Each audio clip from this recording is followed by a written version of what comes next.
earlier. And you'll see the focus question there. What were the steps leading to World War II?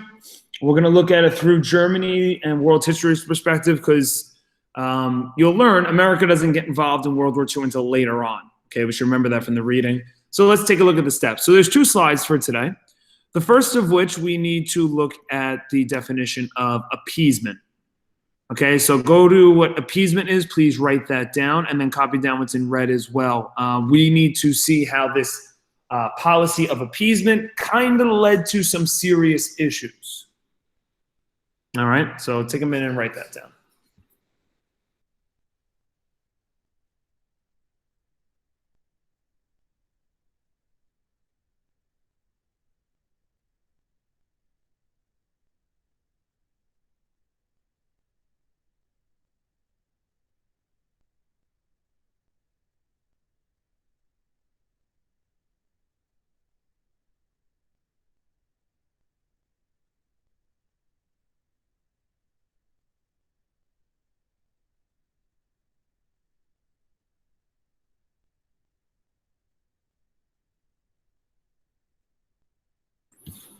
Okay, so here's the appeasement. So the definition of appeasement is when a policy of giving into aggression by another nation to avoid starting a war. So I often say teachers do this a lot. Teachers appease students in a lot of ways. So if there's a student that's misbehaving or doing the wrong thing, sometimes a teacher will kind of let some things go to kind of keep the peace. And the idea is when you appease someone, you let them kind of do their thing, okay? And then this avoids a big conflict. Because if I was a teacher and I basically corrected every single misbehavior that I saw in class, I'd never teach, all right? There's always something that's, maybe not going on. Maybe a kid's head's down. Maybe a kid's, phone is on the desk. Maybe they're being a little rude. Like, I would never teach. So sometimes you have to let things go as a teacher. But when you do this on a world scale, it could sometimes lead to some big problems as you're about to see. All right. So let me establish what's going on. We should already know what Lebensraum is. Lebensraum is the idea that Germany needs more space, needs more room. We learned about this a couple days ago. All right. So they need a bigger place for their German people to live. So in 1938, France and Great Britain are really not happy because Germany is actively going through that Lebensraum policy and taking over countries in Europe. The two main countries they've taken over is Austria and the Rhineland. Okay, so let's go to here. You could already see the map that I showed you. Austria used to be like this yellow country here. Okay, and Germany has since taken it over for more Lebensraum. Now, this does not start World War II, but this is a big problem. Germany has a massive military. We already know their leader is a bit crazy.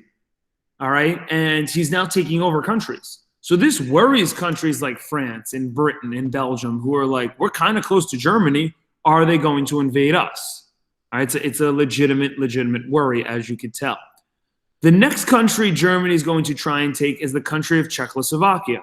He starts off very small. He just wants to take a part of Czechoslovakia, not the whole thing. And he starts taking it over. All right, so like France and Britain, like, okay, what the hell is going on? You're a country, you can't go invade and take over other countries. That's illegal. Okay, so they meet in Germany at a city called Munich, Germany, and this is known as the Munich Conference. So Hitler's going to promise he will stop taking over lands if he can control over one more small country, which is Sudetenland, the area in Czechoslovakia. Okay, France and Britain. This is where we use appeasement. France and Britain appease Germany and allow them to take one more country to avoid war. So they continue to let Hitler take over Czechoslovakia and Sudetenland to basically get what they want. Okay? And the idea is that, okay, Hitler will agree to stop taking over land, so let him get this last piece of land, and then that's it.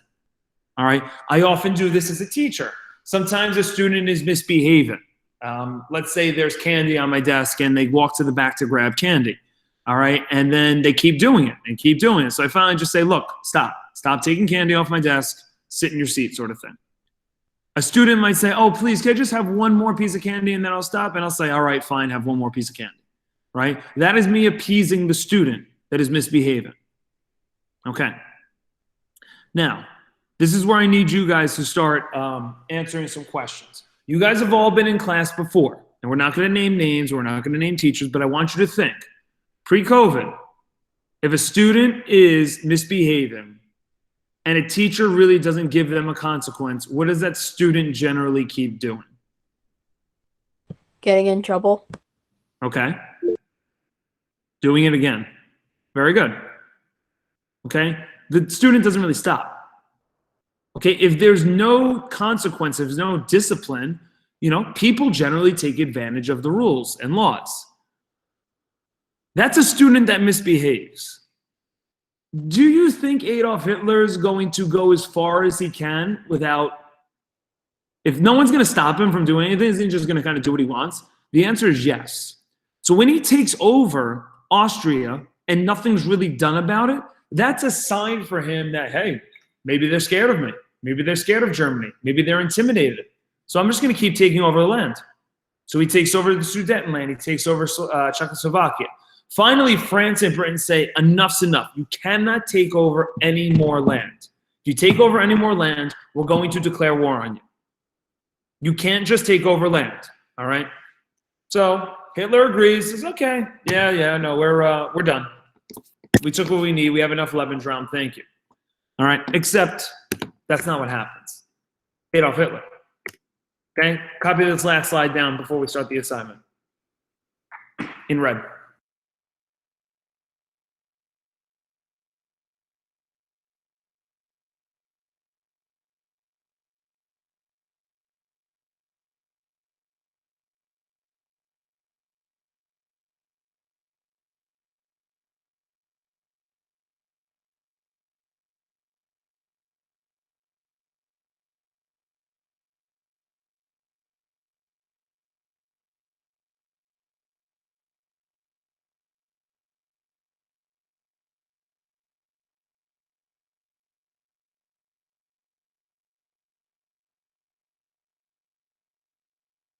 All right.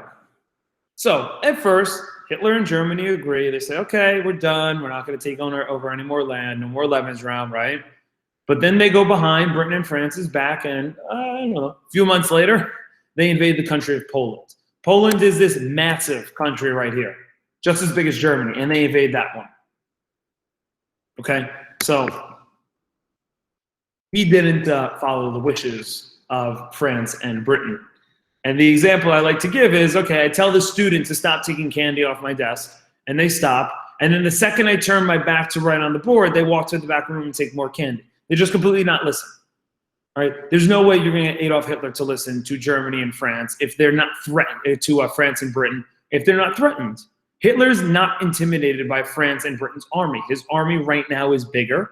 It's stronger. He's not intimidated by it.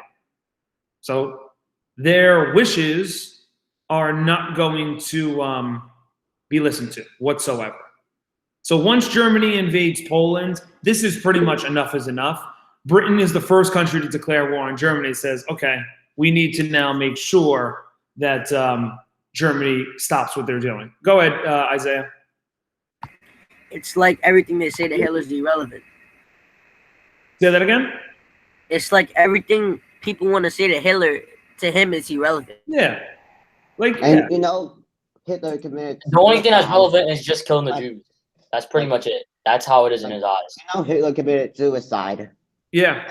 Wait. I have something to say about this. He ended up killing himself for Hold on. But we're just learning about his story and how everything came up to be.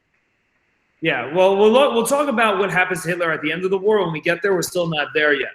I would definitely say Hitler, yeah, he's going to beat to his own drum. He's not going to listen to any of this stuff. Okay? Go ahead, Isaiah. People say that he's still, not he's still alive, but that he didn't commit suicide because they never found his body, and they're saying that he used tunnels. Argentina. Yeah, I've heard that too. I don't see how it's even remotely possible. He just fell off the face of the earth then. But I've heard that too. It's not the only. You're not the only one that's heard that. So we'll talk about that later when we get to that part. All right. So just like World War I, World War II starts and America declares neutrality from the war until 1941, which you may already know what happens, but we'll talk about more next week. So our goal for the next 20 to 30 minutes is really to establish what happens the first 2 years of the war. Okay, how does this war kind of start? And the way we're going to do this is through an oversimplified video. So everyone, please go to your Google Classroom, click on the oversimplified video that I shared, the worksheet, and we are going You have to make a copy. Yes, you do have to make a copy. I screwed that up. I apologize, but all you have to do, very straightforward, you go to the open with, you click the drop down and go to Google Doc, and you should be able to write it. I just screwed it up when I sent it to you guys, so I apologize about that. So hit to open with, Google Docs, and it comes right up without a problem. All right? So again, World War II is no joking matter. The oversimplified video does kind of go at it in a little bit of a fun-looking way, but our goal is to see what happens prior to World War II and then the first 2 years.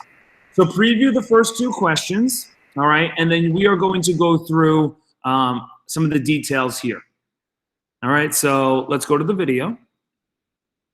It's going to start a little bit confusingly. It kind of jumps right into it. It actually starts with Italy's leader, Benito Mussolini, who's really the leader of, not World War II, but it kind of gets all started with him because before Hitler, Mussolini was in charge of Italy.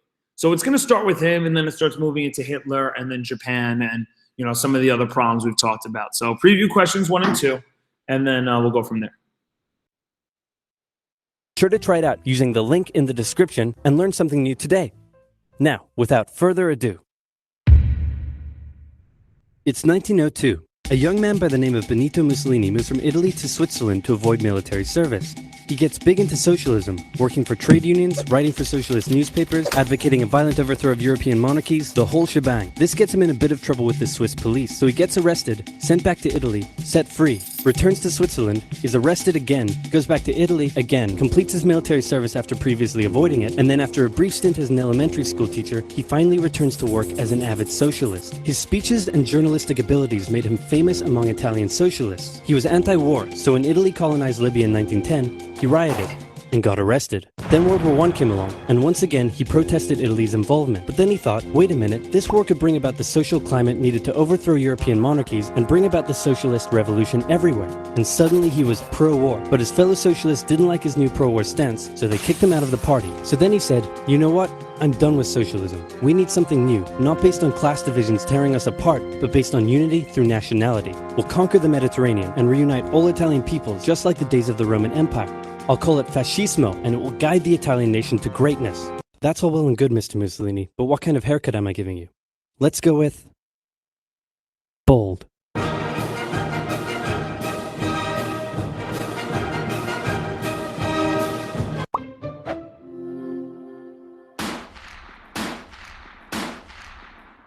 Looks like we got ball.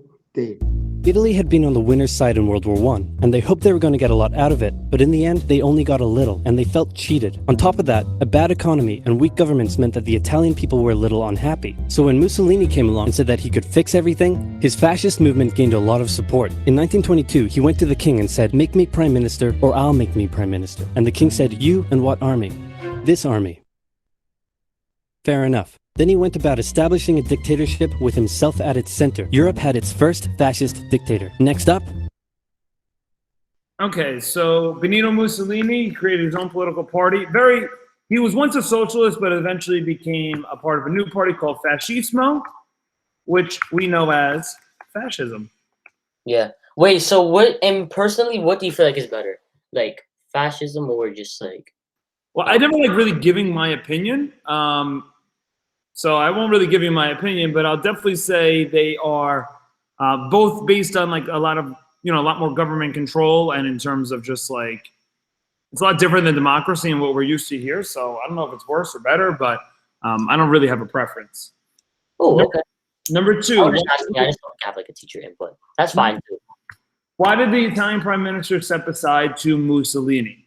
Well, Mussolini had an army waiting to overthrow the president. So like the president of Italy is just like, I don't want to deal with this or be killed, so I'll just step aside and let this guy take over. So he really forces his way into power.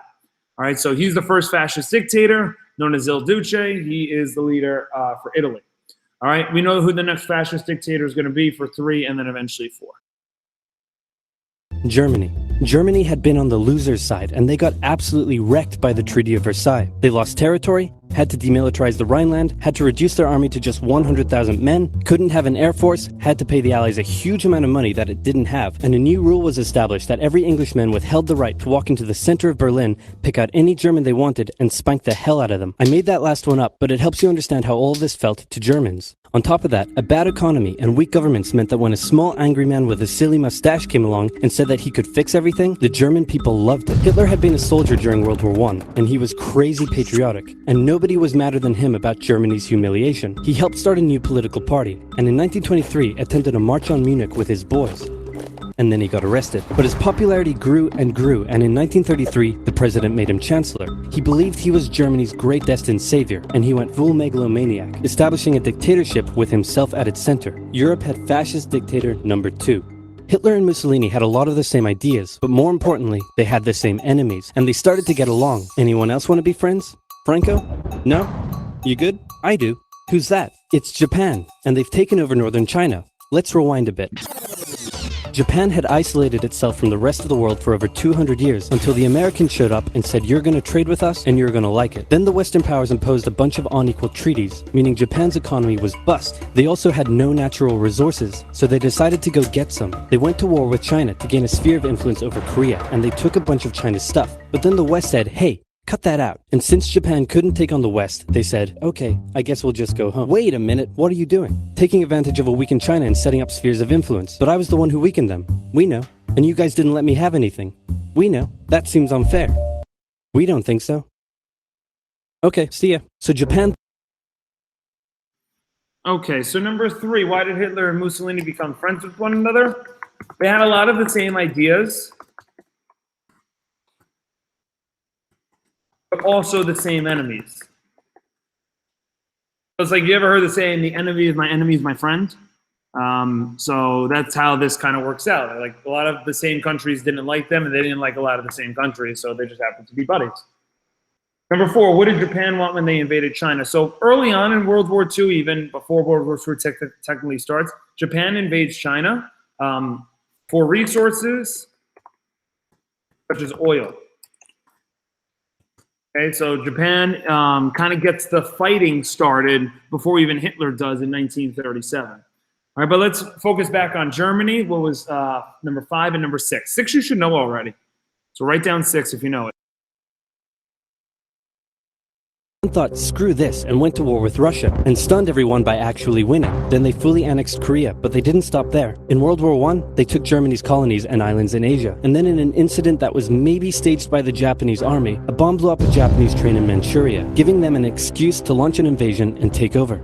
So here's the situation. Nazi Germany, Fascist Italy, and Japan all believe they're racially superior, all feel hostility towards the Allies, and all want to militarize and take over more stuff. And so they did. Let's start with Germany. Hitler hated the Treaty of Versailles, and now he was ready to begin undoing it. In complete violation of the treaty, the first Luftwaffe squadrons were set up, conscription was introduced, and he pimped up his army. The Allies did nothing. Then Hitler sent his army back into the demilitarized Rhineland, giving orders to immediately retreat if the Allies showed up. The Allies did nothing. With his military re-strengthened, he could now move on to step 2. He wanted to rapidly increase the Aryan population, and to do so, he needed Lebensraum, or in other words, he would have to take over the world. But for now, a good portion of Europe would do, and he began eyeing up his neighbors. The Allies finally started to get worried, so they implemented a fairly useless diplomatic strategy called appeasement, and it went a little something like this. Hitler would say, I want that thing, and the Allies would... Okay, so number 5. First thing Hitler did was Hitler improved his beaten army. Okay, remember the Treaty of Versailles ruined his army? First thing he did was improve that. Now, this is mistake number 1 that the Allies made. The second he tried to improve his army, that goes against the treaty. They should have went after and stopped that from happening, but they didn't. Okay, so like I said, if you don't control a person, if you don't control someone who misbehaves early, they're going to keep misbehaving. All right, what is Lebensraum? That is living space for the German people. So this is why he starts to go invade countries.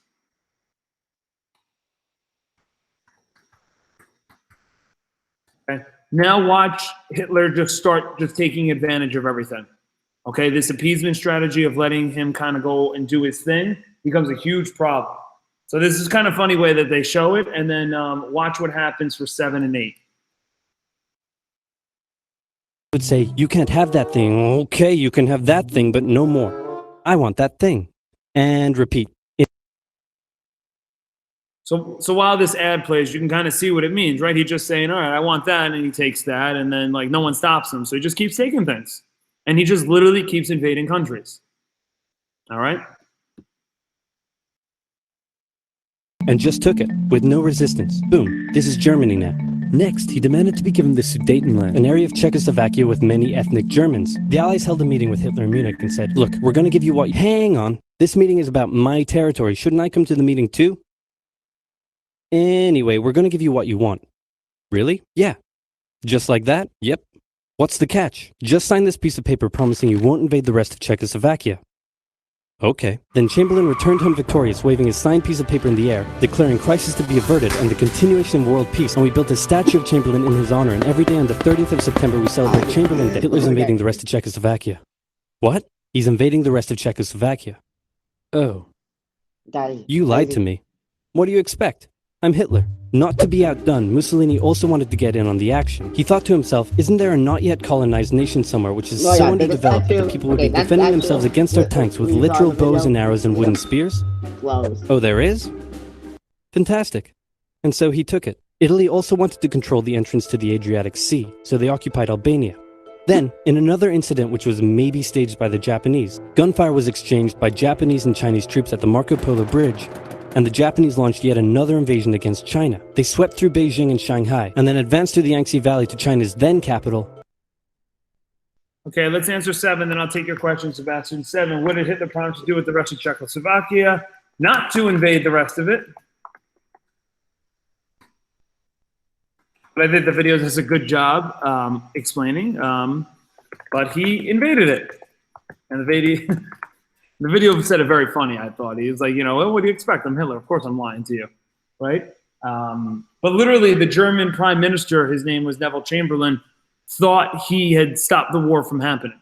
And he was like a hero for a few weeks. And we learned he was just completely manipulated. All right, Sebastian, what's your question, bud?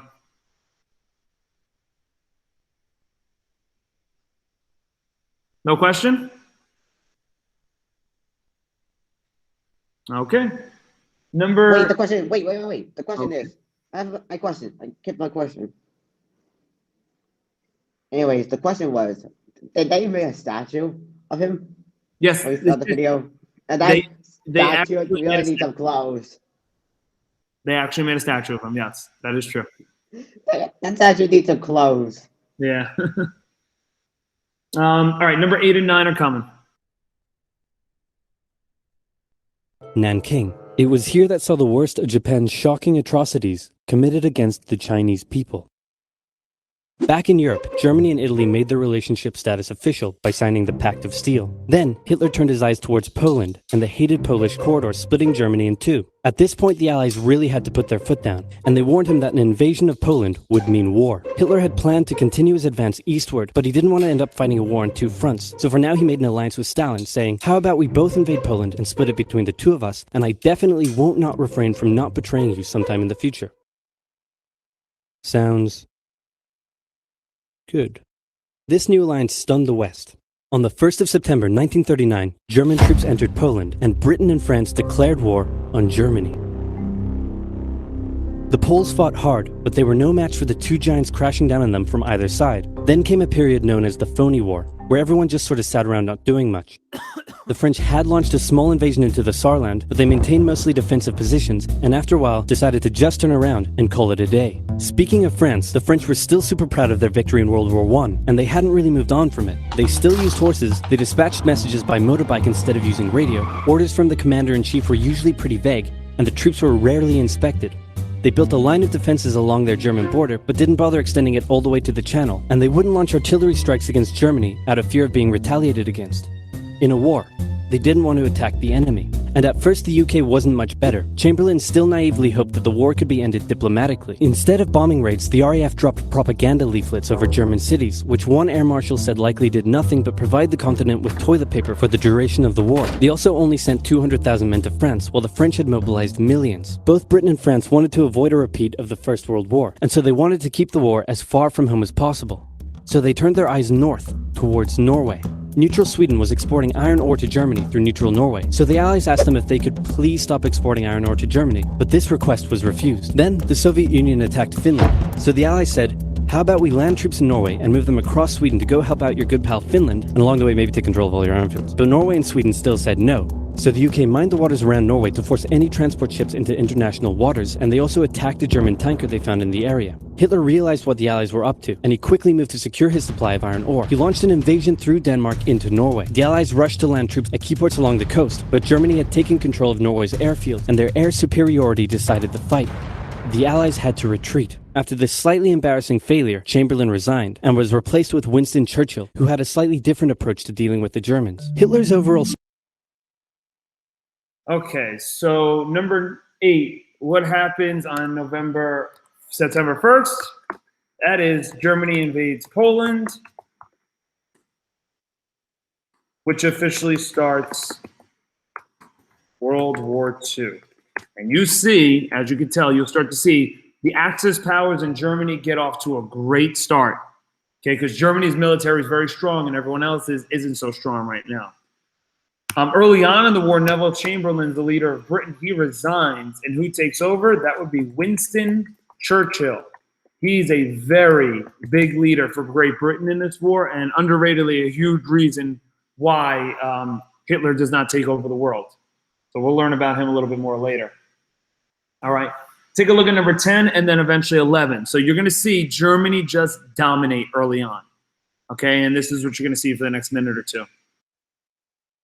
Strategy was similar to Germany's First World War strategy. Attack France, defeat France, knocking out the UK in the process, then turn on the Soviet Union and win the war. During the phony war, the Allies had given Hitler time to prepare his forces. Now, he was ready to attack. The Allies had wanted to place troops in Belgium, but Belgium had refused, and in a move that surprised pretty much no one, Hitler launched an invasion to get around France's defenses. The Allies charged into Belgium at full speed to meet the German invasion head-on, and it looked like a repeat of the First World War was coming. But this time, Hitler had a trick up his sleeve.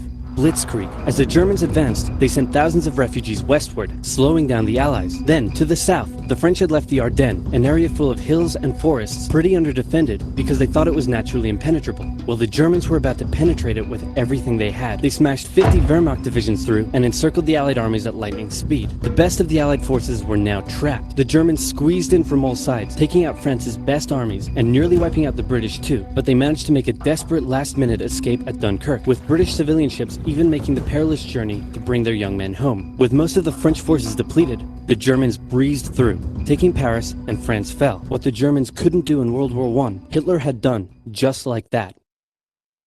Okay, so there's a lot that goes on there. So the same thing happened in World War I. Germany goes through the country of Belgium, invades it, but France and Britain are ready. France and Britain are ready. They go and meet Germany and Belgium, but then Germany has a few tricks up their sleeve, invading a different area, okay? Sebastian, I'll tell you later, not now. What ends up happening is they end up going through the area and encircling the British and the French. Now, this is a big problem. This blue country here is Great Britain. Britain has over 90% of their soldiers in France, and they all get entrapped for number 11 in the area of Dunkirk, Dunkirk Beach. Many historians say that if Germany defeats the British at Dunkirk, Germany's winning World War II, and the Axis powers win World War II. There's a very pivotal moment in 1940 that very, very closely Germany just allows the British to escape. So there's a very famous movie that came out 4 years ago now called Dunkirk. I want to share with you the trailer. It's an excellent movie, I think. Wait, I know this. Wait, I know this. I know this. Good. There's a phrase in it. Yes. I think I know the phrase. What phrase? I think I know it, what it is. I think it is, the Dunkirk evacuation has begun. We will never surrender. Yeah, very good. So this is exactly right. So what happens is they need to get the soldiers out of that area of France, and this is called the Dunkirk retreat at Dunkirk Beach. Evacuation. Yes, evacuation. All right. So what ends up happening is they need to get out of there. So they are literally enclosed. I'll try and show you the from the trailer here. They're literally enclosed. So see how the trailer is. See if it's something you're interested or maybe you want to watch. But this is a great example to show you how close Germany was to winning. So they need to get out of there.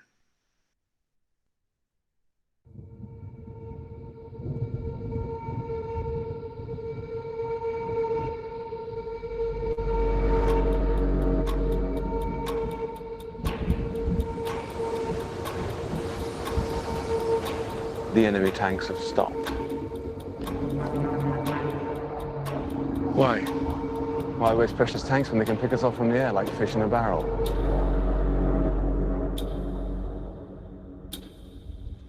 There are 400,000 men on this beach.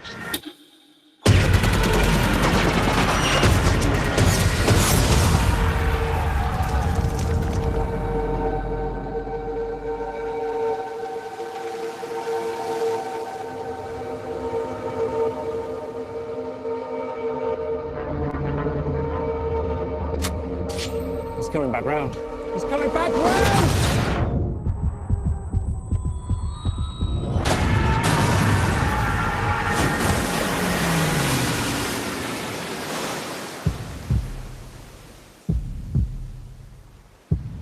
Where are we going?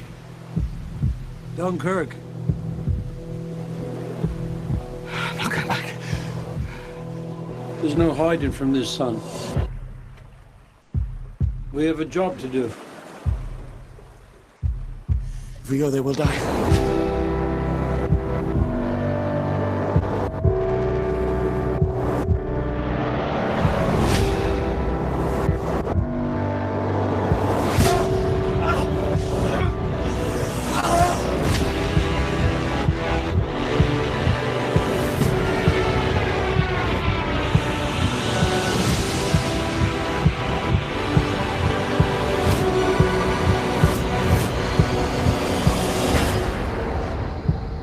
You can practically see it from here.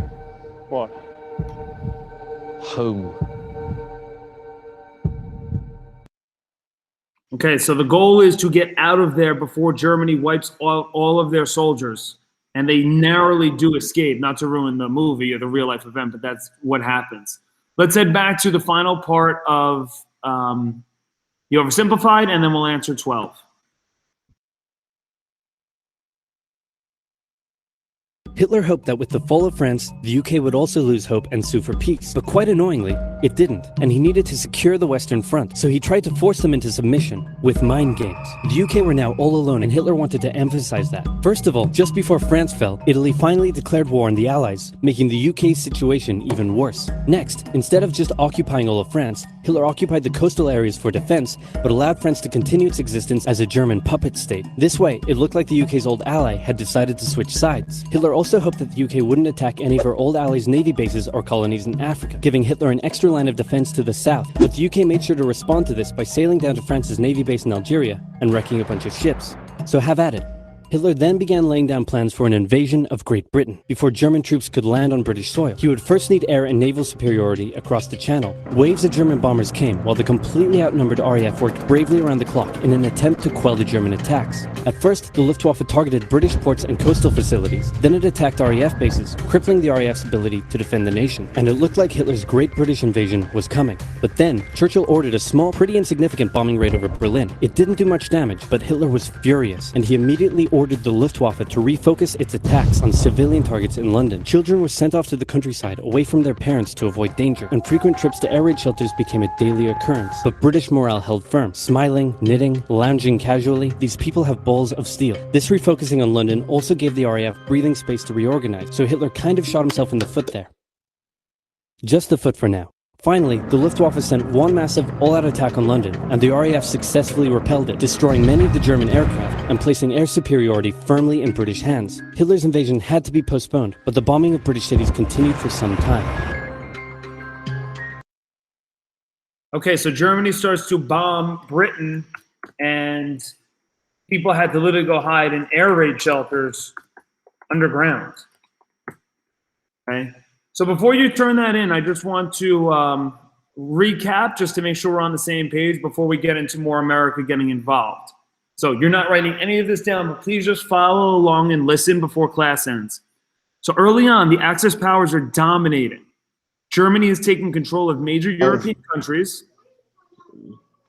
Mr. Panio, Yes.